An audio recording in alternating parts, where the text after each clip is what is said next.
this is our portion where we kind of go into the Q&A and discussion and talking about, if your students are here, how do you feel about the experience of stress? What do you think about the 5 policy proposals that we went through, and what are everyone's thoughts?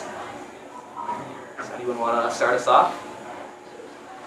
How much support do you think you have from the rest of the Senate on this issue? Well, stress is something we've been working on really for 2 years, I think, especially last year. And I do think we have a bunch of support on the Senate. Senators, you can speak to this yourself, but I think all of us, at least at some point, have experienced some form of stress, or if we haven't yet, at freshman, I'm sure you will at some point. And I think this is an issue that the Senate fully agrees on, I believe. Anyone else? I think for your fourth initiative, you might need the J-Block to keep it. Since on Friday, everyone just kind of wants to go home. Sure. End up with me. Well, I think the reason we chose Tuesday was because there was a lot of faculty meetings on Tuesday. Why we chose Friday was there were a lot of faculty meetings after school on Tuesday. We thought that wouldn't be a good place to combine. So we thought Friday would be the better day. And the reason we chose that as extracurricular day was we didn't want to have the unintended consequence of starting a J-Block on Friday and then some more clubs coming. We thought that Friday would be a good time, since most people do want to go home, would be a good time to have extracurricular and clubs there, because that's when people feel, most likely to hang out with their friends. And that would open up, let's say, other J-Blocks for you to meet with your teachers and really have more time with them. Yeah, and an important note on that issue is the Friday J-Block is just a suggestion of how you could deal with the problem of teacher-student communication. So getting a Friday J-Block would be very difficult, because that's messing a lot with teacher schedules and everything. But other initiatives we could kind of do is getting, as Jack said, faculty-student meetings every term or something like that, or just better availability of teacher schedules, even though that already exists now. But just some way to connect teachers to students better, and not punish students for joining clubs like Senate during J-Block. I agree with that. I think I would prefer both having teacher conferences and the Friday J-Block, but I think we should be flexible and trying to work around that. Do any of our faculty representatives have? I think J-Block is something that certainly should be kind of reevaluated. I know that for myself as a teacher, there's a kind of an odd conflict of interest in which I find myself not really trying to sell J-Block to all of the students, because I know that if everyone comes, it will be untenable. So there's a part of me that doesn't want everyone to, too many students to come, but that's a terrible position for me to be in. Of course, I want everybody in principle to be able to make use of that. So I wonder if this is perhaps the beginning of some kind of maybe faculty discussion too about how we best make use of J-Blocks. We've all had this experience, I think, as students where teachers tell you to come, and then there are 11 or 10 students who come, and really you can just get that 4 or 5 minutes in, and sometimes that's just not nearly what you really need, and no one's happy with that. And then there's resentfulness. The students are resentful. Well, you told me to come to J-Block, now I've come, and you didn't have any time for me. And there's something really problematic about this system. That's happened to me before too. I remember my sophomore year where my teacher said I did poorly on a test, so I didn't come for J-Block, and I showed up for 3 J-Blocks, and he didn't get to me all 3 times, and then I said, you have to keep coming. I said, I can't. I've already missed skipping out on this teacher A, teacher B, and I skipped Senate for 1 day, and those are things that matter to me as well, and I'm sorry, but I can't keep coming for 30 minutes a week, multiple times a week, keeping my fingers crossed, hoping that a teacher will come to me. I agree. And that was my hope, that by moving extracurriculars there, that I think that at least that one conflict will be resolved. For Mr. Reinstein's, usually we can try to point the student helper to each teacher. Just like how we have TA for classes, we can assign a student helper to J-Block to help teachers. That idea of really increasing the pool of student tutors. I know I see it in a small direct study where I work, and it's that help is sometimes much more effective than the help that teachers can give. There's a different kind of rapport that peer tutors have than teachers.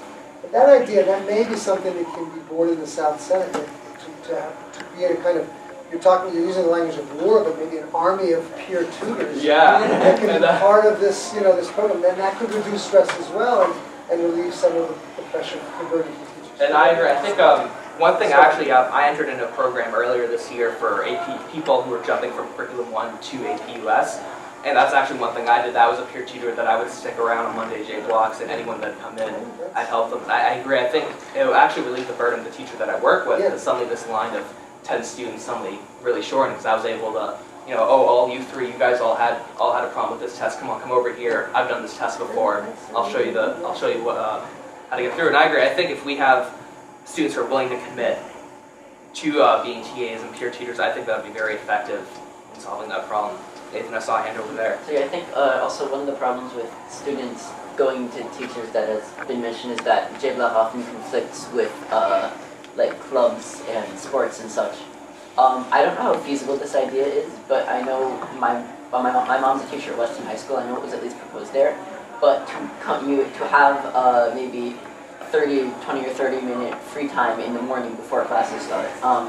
So you could meet with teachers during that time, maybe like take a nap because they all wake up too early, get homework done, and just it would be a time where there aren't any other obligations. You just have free time and you can meet with teachers or do work or sleep or whatever. So you mentioned that this might not get done by the time that maybe even I graduate. Sure. You said that you're going to start. What do you think you're going to start with? Well, we want to start, of course, pursuing these 4 or 5 policies. But I think what I meant by that is that stress is always going to be there. That we couldn't implement all 5 of these policies that I proposed, and it would still be there. And what I'm trying to say is that I think this is something that as I graduate and someone takes my spot as president, and people before that, I think everyone can still play a role in trying to reduce stress at staff. We are going to start with these 5 policies, hopefully trying to implement them. Of course, being flexible and willing to compromise on these policies, switch out policies for ones that faculty feel better about. But yeah, that's where we're going to start. All right, and what is the likelihood of at least one of these policies being input in, say, the next year or two? Well, I guess we'll have to go through the policy-making process. Find out. I think it's my experience as Senate President the past 2 years. I think I found there's some policies we thought would be slam dunks that weren't, and there's some that we thought were going to be hard-fought battles and were slam dunks. So I think hopefully we'll be surprised. So I don't really dominate, but the issue of great transparency came up through Jack. The Faculty Council is working right now on a proposal around the language of it right now, but would require teachers to make clear their grade policies in the very beginning of the year, and then also require that teachers create some mechanism by which students can find out during the term what their grades are, whether that's a grade system by which students can calculate their own grades, or some setup where students are comfortable and free to come during J-Block, or maybe one option would be that online grade system. That wouldn't be the only requirement, but something that asks teachers to create great transparency. So that may be one thing on the list that might get a quick response from the faculty. Great. Another issue, one thing we did talk about was the seminars at the beginning, stress seminars, and that's actually, Lulu, you brought that to our attention about the idea that we do anti-bullying here, but stress is such an issue, we would like to have that implemented as well. And I think one thing that we talked about is the freshman year, sophomore year gap. Richard and Peter and I, when we were discussing it, we've talked. It seems like this is something that occurs across the board for a lot of students, where 9th grade is almost like a more advanced version of middle school. Then you get to 10th grade, and there just seems this gap in the skills. That a lot of the skills, the note-taking skills, the skills we learned in middle school, for some reason don't apply as much anymore. That I do feel that I think it's one issue that I felt is that even though the material is still coming at us, that we don't always have the proper their time management skills or the proper study skills. And I think what ends up happening is instead of a student, let's say they have a chapter they have to read from this book, instead of only going for an hour and saying, I can't do this, it turns into 4 hours straight taking notes. The result is, it's not good learning. And I think that creates that stress when students are staying up too long to do one assignment. And I think if we can kind of embed those skills in, because I feel like you guys are talking too, that we learn the material, but I think there's an issue with the way it can be dealt with, where we interpret that material, I think, in the study process. I'm just going to put this on the table as a policy I've seen used in the past. I'm not saying we actually have to use this, but this is a suggestion that I know works. But for certain classes, for the homework, it can say you can do the assignment, but if it takes you more than, say, 45 minutes, you write work 45 minutes on this, and that counts as a completed assignment. The idea being to not have to prevent the issue of like students taking 6 hours on Sure. one assignment. Obviously, Well- this won't work for every assignment, but for like say busy work, which no matter what policies we include, busy work is going to be assigned by somebody. But that's just an idea I've seen work in the past.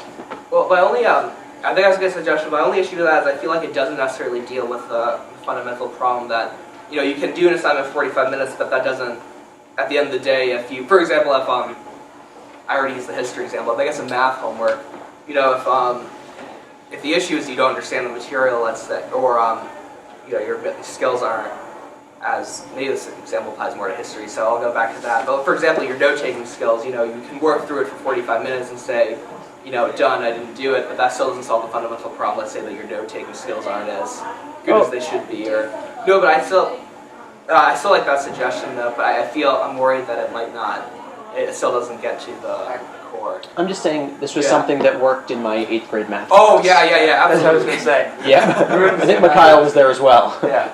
Carter, I saw your... No, I support your playing with the 9th grade sophomore guy, because I remember last year, like, for history, like, I'd understand what we were doing, but I would take, like, pages and pages of Yeah. notes, and it would take so long.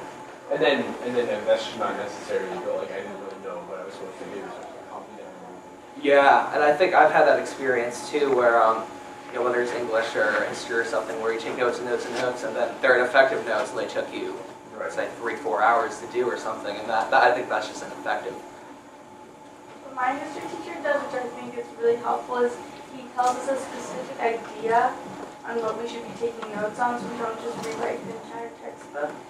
And then, so we understand what's important and like what's not. So if like you said that, I don't know, each teacher before giving out the same notes, we might have to just do a small description. Sure.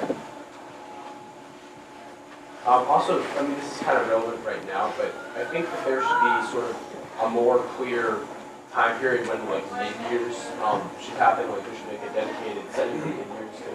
And it seems like they fluctuate too much. Like, they should have been, like, a couple of weeks ago, but I had 2 today. Sure, yeah. And then like, you have to study for those, but meanwhile, you have a bunch of other stuff going on. So there should be, like, how there's finals, like, review week at the end of the year. There should be something like that. Mr. Sembridge? So, first I want to say I really applaud your efforts here. I think you know it's something that we've been talking about as a school. Yeah. When I first got here 5 years ago, it's one of the issues that came to the front back then when I was doing my introductory questions to the community. And I really appreciate that these suggestions are coming from student voice, right? And I'm wondering if you have any thoughts or plans for reaching out to other students here at South to gather some of their ideas as well. I mean, I've already heard, in addition to your 5 proposals, I've heard some really good ideas coming from the audience here too, and I'm wondering if there's, you know, if you have some thoughts about reaching out in ways to gather some more, Sure. or come to some common ground around maybe top 5 or top 3 or Sure. type proposals. And one thing, that's why I was actually speaking of, because actually I posted the flyer I have right there. So I was wondering if you pointed at candy. Yeah, so the flyers actually, one thing we've been aggressively trying to do these past few months is to raise the awareness of our Facebook page, and I think we're doing fairly well. I mean, we jumped like 50 likes in the past less than 30 days.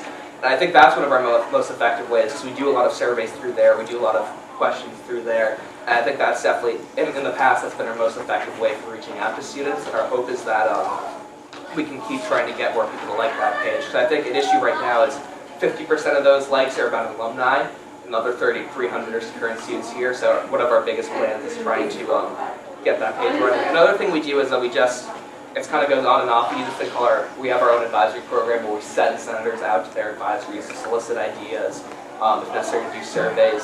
That went dormant for about a semester, but actually 2 weeks ago we tried to start that up again. So hopefully senators now have been going to their advisories, and I think that's a way for us to get senators in the classrooms and start trying to figure out what students are thinking.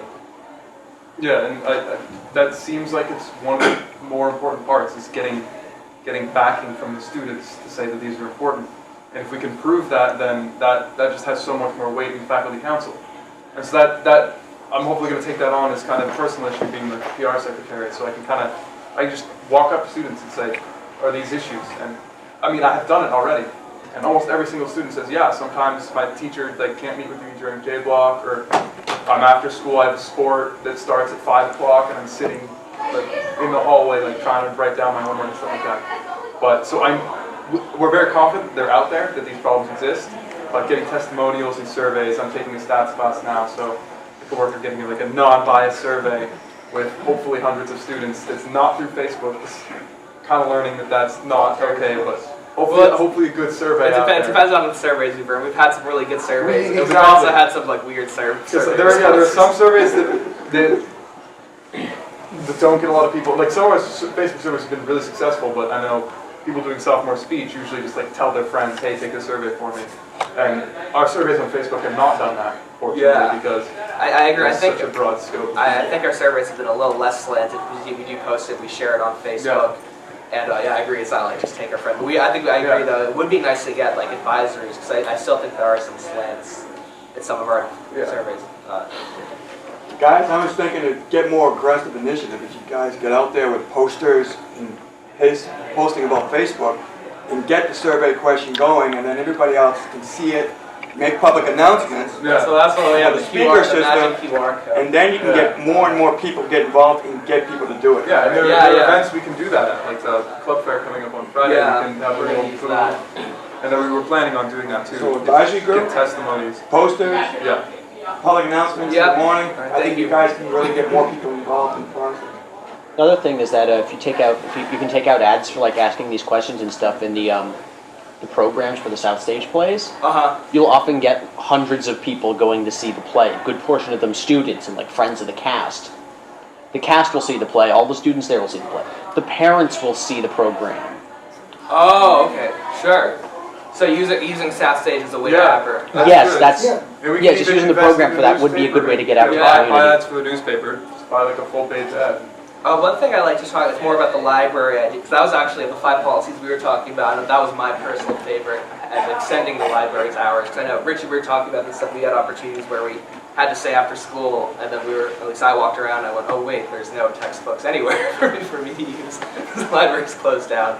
So, at least for me, the Newton Free Library is a bit of a trek to get there. We thought it'd be much more effective to have the library open, and at least I followed that on my speech, but not just keeping it open and having students swarm in, but registering through it, using your student ID to check in, you sign in, and then either having volunteers if the librarians don't want you to for students who are serious about learning there, not to go to play on the computers, but actually to take advantage of the textbooks that are there, to stay after school for a few hours to work.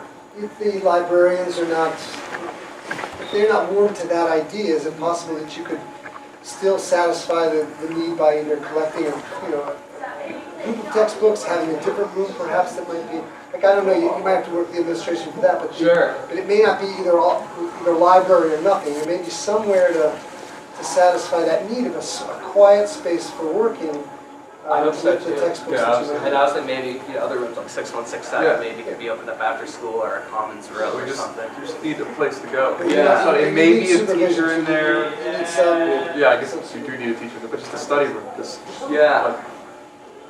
There should be somewhere after school you can hang out and do work. Well, the different, at least my idea would be let's say Wednesday ends at 3, or Wednesday, Thursday ends at 3:20. I guess having it open until 5. That was our idea. 2 hours, a solid 2 hours for students to work.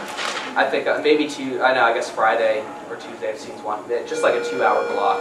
Maybe, I saw your hand, so let's get your question. Just if we're talking about having maybe a smaller room, I know that SLIC is generally open past the school ends. I'm not sure when they lock it up, but that is only science textbooks. It's textbooks, that's computers. So certainly having some sort of smaller room with those resources open would not be infeasible. Sure. Yeah, a place like that would be perfect. Maybe a few computers, textbooks. But I don't think there's going to be a huge amount of students staying after school, but there is that small amount who are suffering. And it's definitely important that we get somewhere for them to go. Including myself, my little brother Jack. I know a lot of people personally who we could take advantage of that. But I guess feel free to go at this point. It is the end of 3:20. But if you have questions and want to stay behind, I'd love to speak with you.